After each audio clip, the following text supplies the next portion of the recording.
आज भारत राष्ट्रीय खेल दिवस मना रहा है, पर यह राष्ट्रीय खेल दिवस क्यों मनाया जा रहा है? मैक्सिमम लोगों को पता है और कई लोगों को पता नहीं भी होगा कि ये मेजर ध्यानचंद जी की याद में ही मनाया जाता है, उनके जन्मदिन पर मनाया जाता है। भारत को ओलंपिक के खेलों में गोल्ड दिलाने वाले, हॉकी में सबसे ज़्यादा गोल करने वाले, इतिहास रचने वाले, इतिहास के सबसे बेहतरीन खिलाड़ी, कई सारे किस्से इनके नाम से जुड़े हैं। 29 अगस्त 1905 को उत्तर प्रदेश के प्रयागराज के राजपूत घराने में जन्मे मेजर ध्यानचंद जी का बर्थ एनिवर्सरी को ही नेशनल स्पोर्ट्स डे के रूप में मनाया जाता है।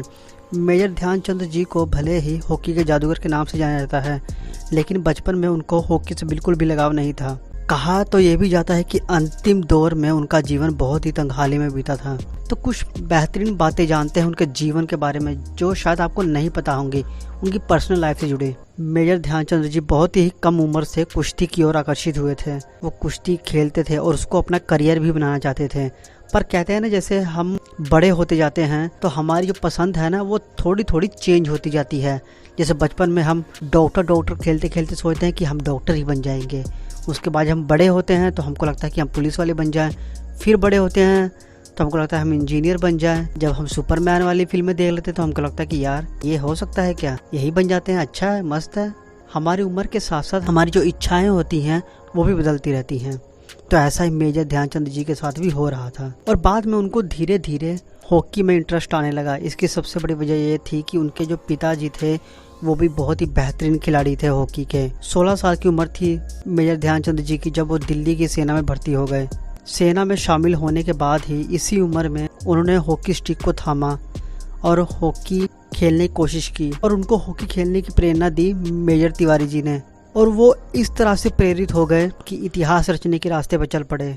उन्होंने अपने करियर में कई सारे गोल किए। अगर आप गूगल पे सर्च करोगे ना तो आपको कई सारे आर्टिकल मिलेंगे जिसमें यह भी बोला जाता है कि इन्होंने 500 से अधिक गोल किए हैं, कईयों में यह है कि इन्होंने 400 से अधिक गोल किए हैं। एक कोई पक्का रिकॉर्ड शायद नहीं है, जितना मैंने अभी तक पढ़ा है, जितना मैंने सर्च किया है, वेरिएशन है, पर यह तो पक्का है हॉकी की हिस्ट्री में सबसे सफल उनसे ज़्यादा गोल किसी ने नहीं किए। हजारों गोल उन्होंने किए हैं, ऐसा हम बोल सकते हैं। और अगर आपको मालूम है कि एग्जैक्ट कितने गोल उन्होंने किए थे तो कृपया मुझे कमेंट करके जरूर बताइए। तो उनके इन्हीं चमत्कारी प्रदर्शन की वजह से उनको हॉकी के जादूगर के नाम से पहचाना गया। साल 1936 ये वो दिन था जब मेजर ध्यानचंद जी भारतीय हॉकी टीम के कप्तान थे।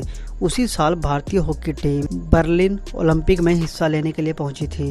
भारत का मुकाबला जर्मनी की टीम के साथ था। टूर्नामेंट के दिन जर्मन चांसलर एडोल्फ हिटलर भी वहां पर मौजूद थे। वो मैच देखने के लिए आए थे, पर मुकाबले में जब उन्होंने देखा कि एक खिलाड़ी बस दनादन गोल दागे जा रहा है तो उनको ये बिल्कुल भी पसंद नहीं आया। और वो दनादन गोल दागने वाले खिलाड़ी कोई और नहीं, मेजर ध्यानचंद जी थे। तो हिटलर के बारे में आप सब जानते हो, वो थोड़ा चालबाज वाला इंसान थे।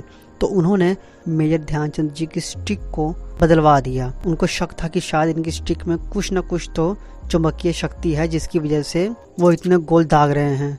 पर हॉकी स्टिक बदलने के बाद भी मेजर ध्यानचंद जी लगातार गोल करते रहे और अपनी टीम को हारता हुआ देख हिटलर वहां से चला गया। क्योंकि आप सब अगर हिस्ट्री पढ़े हो तो आपको पता ही होगा कि हिटलर को हार मंजूर नहीं होती थी और वो मैदान छोड़कर चला गया। सिर्फ हिटलर ही नहीं, दुनिया के सभी लोग, बड़े से बड़े खिलाड़ी जो थे, वो ध्यानचंद जी की जो हॉकी की इस्तेमाल करने की, उसको चलाने की जो कला थी उसको देखकर चौंक जाते थे। कहा जाता है कि जब हॉकी स्टिक से बॉल टकराती थी तो वो जैसे चुंबक की तरह चिपक जाती थी और वो गोल करके सबको चौंका देते थे। ऐसा ही कई बार हुआ है और ऐसा एक बार जब हॉलैंड में हुआ तो लोगों को शक हुआ और उन्होंने ध्यानचंद जी की हॉकी स्टिक को तोड़कर चेक किया, कहीं इसमें कुछ है तो नहीं। पर जांच करने के बाद कुछ भी नहीं मिला उनको, और तब से ये बात और भी ज़्यादा प्रसिद्ध हो गई, लोगों में और भी ज़्यादा ये लोकप्रिय हो गई। मेजर ध्यानचंद जी हॉकी के जादूगर हैं।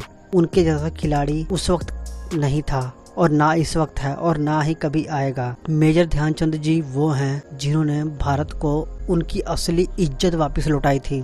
क्योंकि उस वक्त भारत गुलाम था और गुलाम होते हुए भी जब कोई देश इतना अच्छा प्रदर्शन करता है, ओलंपिक उस वक्त ऐसा स्टेज था कि जहां अगर आप गोल्ड मेडल जीत लो तो दुनिया भर में आपको माना जाता था, आपके पहचान को वैल्यू दी जाती थी। तो मेजर ध्यानचंद जी ने वो वैल्यू दिलवाई भारत को। जो शुरुआत मेजर ध्यानचंद जी ने की थी लगातार 3 गोल्ड मेडल जीतने से 3 ओलंपिक में, वो लगातार 6 गोल्ड मेडल तक चला सिलसिला। तो आपके जो भी विचार है मेजर ध्यानचंद जी को लेकर आप मुझे कमेंट करके बता सकते हैं, अपने विचार मेरे साथ शेयर कर सकते हैं। तो अगर आप इस चैनल पर नए हैं तो कृपया चैनल को सब्सक्राइब कीजिए, लाइक कीजिए, शेयर कीजिए। खेल और खिलाड़ियों से जुड़ी हर छोटी बड़ी अपडेट आपको मिलती रहेगी।